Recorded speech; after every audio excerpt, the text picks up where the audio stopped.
رات کا وقت ہے تو کچھ جاسوس بھیجے ابو جہل نے، کہا پتہ کر کے آؤ بندے کتنے، اسلحہ کتنا ہے، جوان کتنے، بوڑھے کتنے، ان کا انداز کیا ہے، سارا معلومات کر کے آؤ۔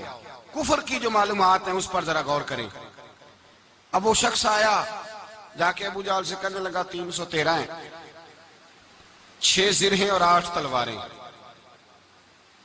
کوئی کھانے پینے کا سامان نہیں، اور کچھ بچے بھی ہیں کچھ بوڑھے بھی ہیں، عمیر بن ابی وقاص بھی ہیں، ابو عبیدہ بن جراح جیسے بوڑھے بھی ہیں، کچھ لمبا چوڑا انتظام کوئی نہیں۔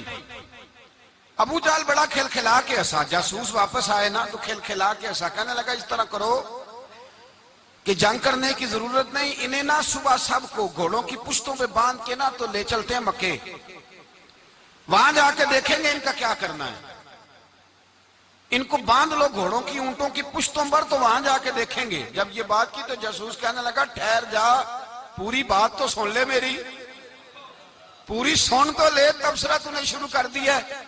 اس نے کہا چل سنا پوری۔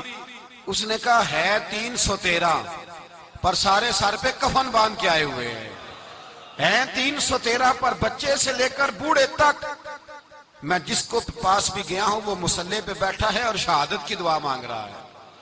مصلی پہ شہادت ہے، مطلوب مقصود مومن نہ مال غنیمت نہ کشور کشائی، ہیں تھوڑے پر آئے مرنے ہیں، جان دینے آئے ہیں، واپس جانے کا ارادہ کوئی نہیں کسی کا بھی، آئے سارے حضور کے نام پر قربان ہونے۔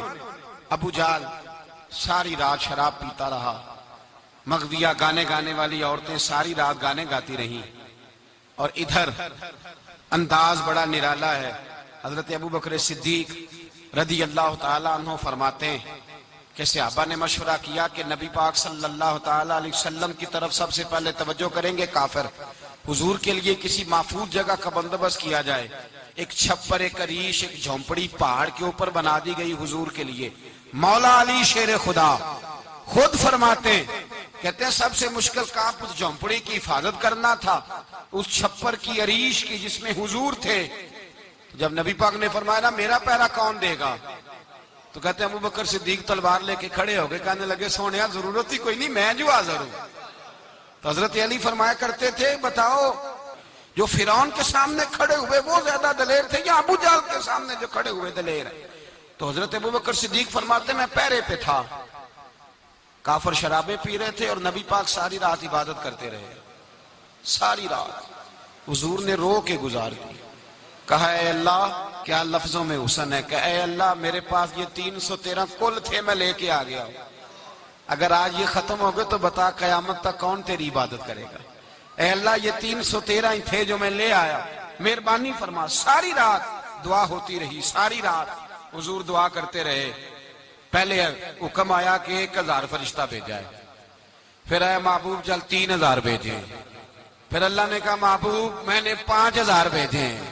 حضرت علامہ ہزاروی کہا کرتے تھے کہ نہیں، رب کریم نے فرمایا 5000 بھیجے ہیں، تو محبوب نے کہا نہیں مولا اس طرح نہیں، میرے فرشتے نہ بھیج، تیرا وعدہ تھا میں بھی آؤں گا، تیرا وعدہ تھا میں بھی آؤں گا۔ اور وہ اپنے انداز میں فرمایا کرتے تھے سانو کل کے وچ میدان بدر تے آپوں بہ رہے ہیں یار کنارے ہیں تے تیرا وعدہ تھا میں بھی آؤں گا۔ تو پھر حکم ہوا قرآن میں انی معکم، محبوب میں بھی تیرے ساتھ ہی ہوں، محبوب میں بھی تیرے، خدا خود میر مجلس بود، سارے بولیے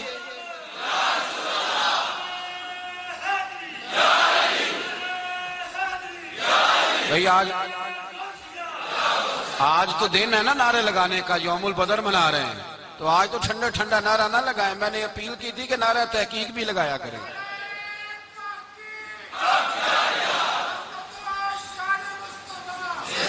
تو بھائی یہ یاد رکھیں، سمجھے اس بات۔ فرمایا حضرت ابو بکر صدیق فرماتے ہیں پہلے 1000 پھر 3000 پھر 5000 فرشتے آئے، اور جوک تر جوک فرشتے آئے۔ کہتے ہیں سرکار ساری رات روتے رہے، ساری رات، تیرے صرف اسلحے سے ہی اللہ کی مدد نہیں آئے گی، تو نے ایٹم بم بنا لیا اور توفیق عید کی نماز کی بھی نہیں، اس سے تھوڑی مدد آئے گی۔ میرے مصطفیٰ کریم سید عالم صلی اللہ علیہ وسلم نے فرمایا، امت کو درس دیا اسلحہ بھی جمع کرنا، طاقت بھی اکٹھی کرنا، صفیں بھی بنانا، اپنے اندر اتحاد بھی پیدا کرنا. لیکن اگر تم نے کفر پر غلبہ حاصل کرنا ہے تو اس کے لیے خدائی مدد کی ضرورت ہوگی. اگر تم سے اللہ کی مدد روٹھ گئی تو جتنے مرضی اسلحے جمع کرتے پھرو، جتنی مرضی طاقتیں اکٹھی کرتے پھرو، تو جس قدر مرضی تم ایٹم بم بناتے پھرو، جب خدائی مدد ہی تمہارے ساتھ نہیں تو کیسے نظام چلے؟ تو حضرت ابوبکر صدیق فرماتے ہیں ساری رات حتیٰ کہ میں بے چین ہو گیا. حضور سجدے میں تھے تو میں حضور کے اوپر لیٹ گیا. میں نے کہا محبوب بس کریں، اٹھ کے دیکھے تو صحیح میرے اللہ نے کتنی مدد نازل فرما دی ہے. صبح رسول پاک تشریف لائے. صحیح مسلم، ابو داؤد، کتابوں کے نام یاد رہیں گے. حضرت انس بن مالک حدیث کے راوی ہیں، کہتے ہیں حضور اٹھے اور ایک دن پہلے چھڑی لے کے میدان میں آئے. ایک دن پہلے اٹھے. دیکھو میرے محبوب کے علم کی شان. میرے اعلیٰ حضرت فرماتے ہیں اور کوئی غیب تم سے نہا ہو بھلا جب خدا ہی نہ چھپا رہا. اور کوئی غیب تم سے نہا ہو بھلا جب خدا ہی نہ چھپا رہا.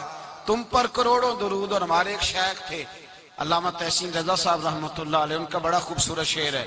وہ فرمایا کرتے تھے علم غیب رسول کے منکر اس حقیقت کو بھول جاتے ہیں. غیب مانا کہ راز ہے لیکن راز اپنوں سے کب چھپاتے ہیں. راز مانا، غیب مانا کہ راز ہے لیکن راز اپنوں سے کب چھپاتے ہیں. ایک دن پہلے حضور میدان میں آئے. صحیح مسلم کی حدیث ہے. اور محبوب پاک صلی اللہ علیہ وسلم کی دست مبارک میں چھڑی ہے. حضرت انس کہتے ہیں حضور میدان میں آئے اور حضور نے لکیر کھینچی. فرمایا کل یہاں ابو جال مرے گا. کب مرے گا؟ یہاں مرے گا. فرمایا یہاں عتبہ مرے گا، یہاں عتبہ مرے گا، یہاں ولید مرے گا. حضرت انس فرماتے ہیں میری لکیروں پہ نظر تھی. لوگ جنگ لڑتے رہے، میں لکیریں دیکھتا رہا. اللہ کی عزت کی قسم جہاں حضور نے چھڑی رکھی تھی جو مرا وہیں آ کے مرا ہے. جو مرا ہے وہیں آ کے. جو دن کو کہہ دیا دن ہے تو دن نکل آیا. جو شب کو کہہ دیا شب ہے تو رات ہو کے رہی. خدا نے ان کی زبان کو وہ اختیار دیا، جو نکلی منہ سے ان کے وہ بات ہو کے رہی. فرمایا